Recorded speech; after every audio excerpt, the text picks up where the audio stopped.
কথা কোটি কোটি নারীকে জাহান্নামে নিয়ে যাবে। হাদিস থেকে বলছি, এই সামান্য একটা বাক্য। বেশিরভাগ বিবাহিতা নারী, বেশিরভাগ বউ জাহান্নামে যাবে স্বামীকে জাস্ট একটা বাক্য বলার কারণে। কয়টা? জোরে বলেন কয়টা?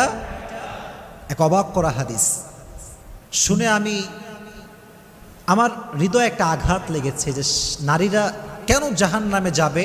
এই হাদিস যখন আমি জানতে পেরেছি, আমার হৃদয়টা চূর্ণ বিচূর্ণ হয়ে গিয়েছে। এর কারণ হচ্ছে এটা এমন একটা পাপ, এটা এমন একটা গুনাহ, বাংলাদেশের বেশিরভাগ, বলতে গেলে ৮০ থেকে ৯০ নারী এই পাপটা করছে।